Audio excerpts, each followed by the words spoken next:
Well, hello everyone. Happy mid-March and welcome to More Layers. I'm Seth Mariano.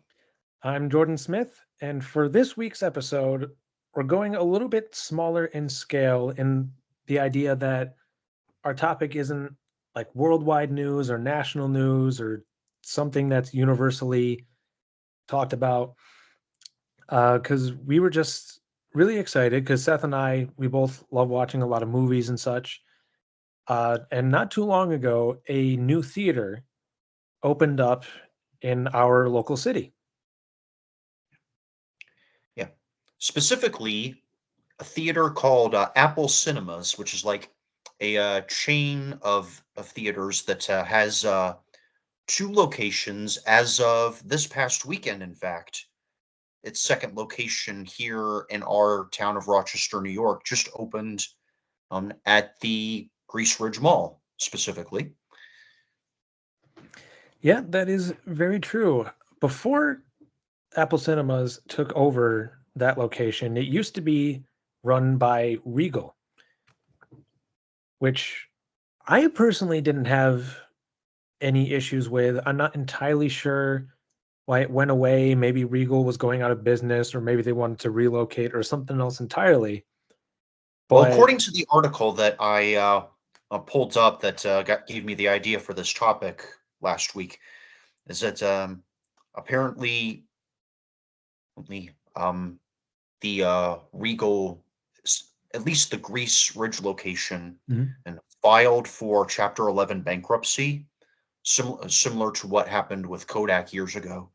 So, um, I don't know if that had a nationwide effect or just an effect specifically on that location or whatever. But yeah, it was more of a financial thing. yeah, I'm not entirely sure what the different levels of bankruptcy you can file for all mean. Maybe it's just for that location. Maybe it's for Regal in general. I'd have to do more research Right. on that. But I do remember a lot of memories in that theater area. Like I remember before the first Sonic movie came out, they had this big poster for the character after he got redesigned, and a few of us posed in front of it. And of course, seeing a lot of different movies there with my family. So when we heard it was closing down, I was definitely confused at the time, and I was definitely kind of bummed out because of the memories that were formed there. And for a while, we had no idea what was going to go in there, if anything. Because usually, when a business shuts down, another business will quickly take its place. Yeah, I was a bit surprised myself when I saw that it was coming down. I felt like no, it was doing pretty good. I thought for a while, and then all of a sudden, it's like gone, done. But yeah, but well, I guess the consensus hope is that this new Apple Cinema will fill that hole, that void, if you will, and maybe even be better, if possible, than the Regal. Yeah, and I'll definitely get into my experiences in a moment because I did get a chance to try that cinema out. Of I would imagine it was somewhat easier for them to set up there because I imagine a lot of the assets from the previous movie theater were kind of already there, like the way things were laid out a little bit, or the movie screens themselves. I'm sure they'll put more personal touch ups in there. But what was interesting for a while is at one point we heard the announcement that Apple Cinemas was going in there. But for a while, every time I walked through the mall where that movie theater is, all I would see is this big gate saying that this movie theater is coming in 2024. And for the longest time, based on what I was able to see anyway, there didn't seem to be a lot of progress being made for a while. And then I heard nothing about it for a while. And then all of a sudden, I heard the announcement around this time last week, actually, thanks to the article you were mentioning, that they were finally going to open in mid March 2025. Yeah. Yeah, there was a time, I would, well, now and then I would go, with a couple friends of mine on one occasion, maybe Jordan, to that mall on Sunday afternoon for lunch and stuff, and I would go by like the advertising for this, and it would say coming 2024, but it didn't. But hey, it did eventually though, and now and apparently you were just telling me you yourself went in and tried it. Yeah, I figured if I did that, then I'd be able to talk in more detail as to what Apple Cinemas could be like. Because maybe even if it's not a nationwide company, other people who don't have an Apple Cinema might have something similar. It's like, okay, I've heard some fancy details about this place. I'll check it out. Uh, First off, the layout looked very nice. A little open, a little plain when you first walk in, but for what they have, it's already looking really promising.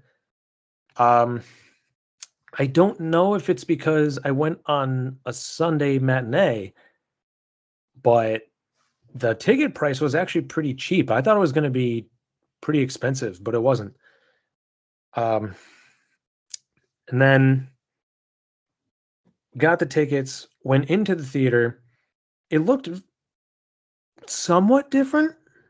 I mean, I'm sure again there's going to be more touch-ups, but the seating arrangement, you could tell things were updated.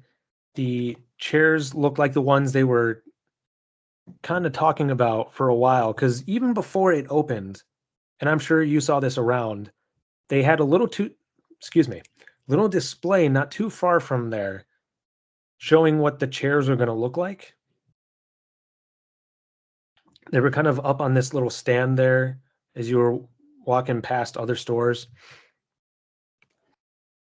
But one thing that I noticed immediately that was different was that these chairs also had a little tray that you can rotate so that it's sitting in front of you that also had a little cup holder built in, which I think is a great design because a lot of the times if you were sitting next to somebody and you shared a cup holder, it's basically first come first serve. Same thing with the armrests and what have you. But now it feels like everybody has access to these things and they don't have to fight over it. Yeah, that's one thing I don't really like about like when I go to the movies like here in town. There's like that shared armrest, unless of course you're like on an aisle seat, then there's one side you can have all to yourself. It's like it's a bit makes me kind of anxious.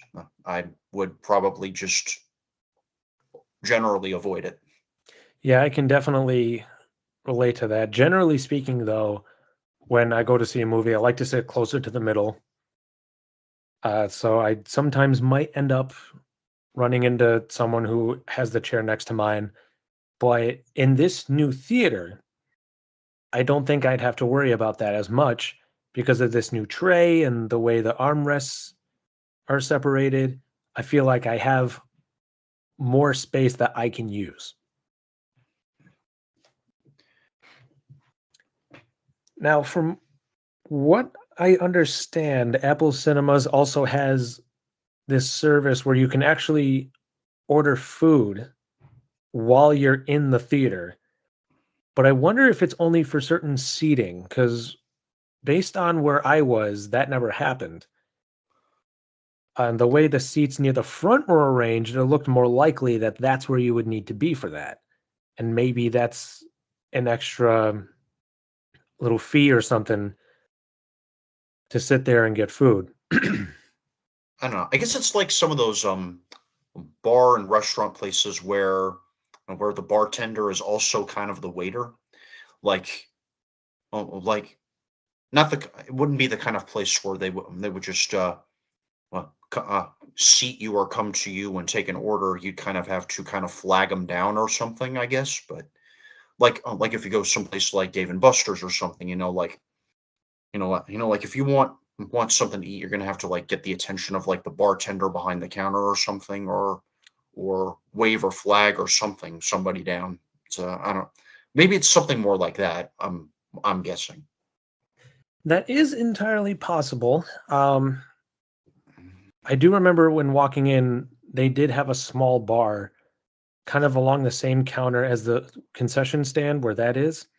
So, yeah, now thinking about it, it is quite possible that that's where you would get the food, and then maybe you would just need to tell them where you were seated or what movie theater you were in. But because I didn't go through the process, I don't know exactly how it works. I have a friend of mine who's done something like that. So maybe I could ask him at some point. But yeah, that aspect I didn't personally experience. But one thing that I did is something that I had never seen or even heard of before I even walked in there. And that is Theater X, as they called it. And in this experience, you have a movie with, as they put it, a 270-degree view, which basically means, yeah, the main movie is directly in front of you, but depending on how big the shot is, you might even have some of it on the walls. Yeah. I've mentioned before, I think, on this podcast, the Sight and Sound Theater, which is a live musical theater company that does live musical shows based on biblical stories. And I attended one a couple or so years ago in their main location in Pennsylvania. And they do, let's say, they have sets that, you know, that are right in front of you, but at the same time, they extend a little bit to the sides. Mhm. And and actors will from time to time utilize those sides as well. So yeah. So it sounds like when I read about that ScreenX system in that article, it reminded me of that. Definitely, it sounds like they're describing something similar here. It's very similar in a way where they try to make it feel like you're more inside the movie, or at least you're more immersed in it. Because especially when you get shots of big crowds, you'll see people in those crowds on either side of you. And it's almost like, man, I almost feel like I'm part of the movie.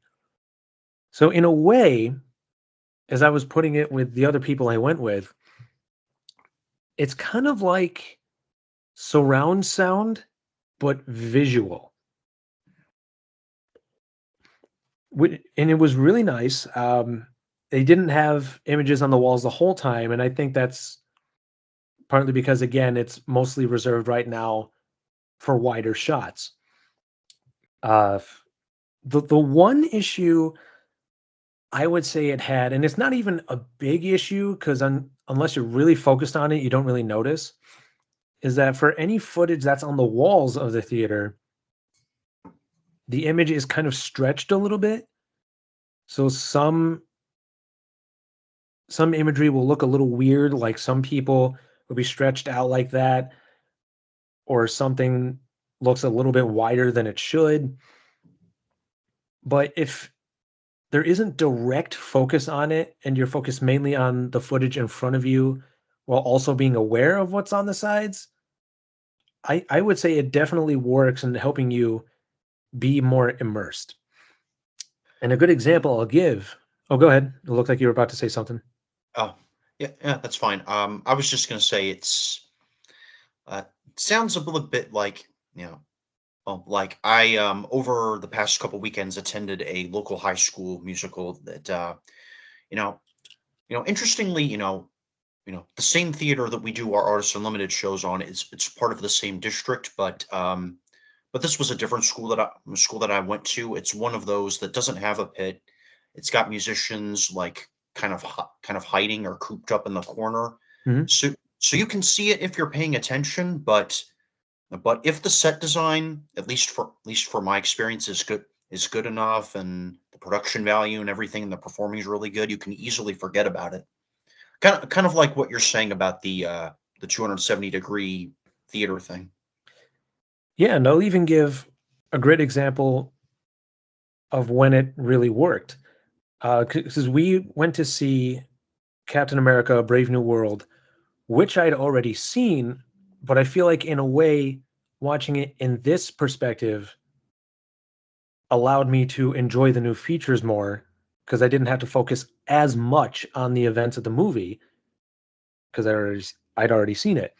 But there was one moment where the president is in the White House and he's talking to a large crowd of people before he gets shot at. But there's plenty of shots where the camera is kind of in the audience, pointed up at the president while he's speaking. And I kind of looked around. There were on the walls. This is one of the times where images were on the walls. You saw people on the left of you in the movie. You saw people on the right of you. It's like, I feel like I'm actually sitting in this crowd listening to the president speak. Yeah. So it's almost like VR. Almost, in a way. The only difference is that in VR, you can always control where the main footage is Yeah. pointed at. True. Whereas in this theater, the footage is all up there at once, and you won't be able to see all of it because you could be looking over here, and then some of it's behind you, and vice versa. But I definitely think there could be some touch ups or some updates on the 270-degree view thing. But for what we got, I feel like it can really work. It may work better for some movies. Like I think maybe it could really work for a Star Wars movie when you're in space and everything looks so vast, so big. Or if you're in a movie where you're in a city and you get an overhead shot of the city or something along that line. Or maybe you're on the city streets and you can look around and see all the buildings and things running past you. If there's a movie like that, I feel like this 270-degree thing can really work. Uh, but again, maybe some touch ups here and there. Yeah. So, what movie did you see? It was the new Captain America movie Yeah. where Harrison Ford turns into the Red Hulk and Anthony Mackie is the new Captain America. So, Brave New World, is that what Yes. it's called? Yeah. All right. Yeah. I know. I've seen like the promotional tie-ins with like Tide, and it's pretty much all I knew about it. I wouldn't have known the title otherwise. Well, I will say for people who have seen a lot of the MCU stuff but haven't seen this movie yet, it definitely suffers a little bit from the multiple reshoots that it had. But for what we got, I would say it definitely is at least pretty decent. It's not my favorite MCU film, but it's still a good one, at least in my opinion. And from what I understand, Harrison Ford, who plays the president, he took over the role from an actor who had passed away. So he had some shoes to fill, and he probably needed to get updated on what the story was. And I would say he did pretty well, all things considered.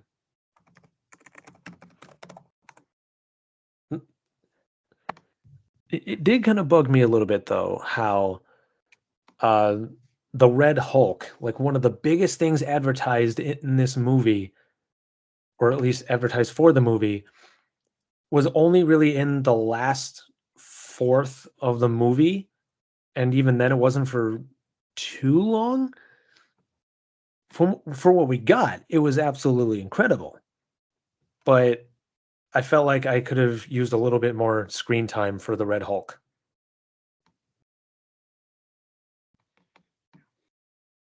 Yeah. Overall good though? Oh yeah, I definitely still enjoyed it. I have some nitpicks here and there, but having seen it twice now and I'm able to look at some of the finer details, I'd still say it's a good flick despite all the reshoots they had. Um, and I'm definitely glad that it was a movie I'd already seen that allowed me to really experience what Apple Cinemas had to offer. So if anyone has a theater like that near them, or if they have an Apple Cinemas not too far from where they are, I definitely recommend giving it a shot at least once. Try the 270-degree view if you can, depending on what movies have it. But I think they will tell you. And if you find a way to get the food service, try it out and let us know what you think. Because I definitely plan on going back at some point and giving that a shot. I just got to figure out how. Yeah.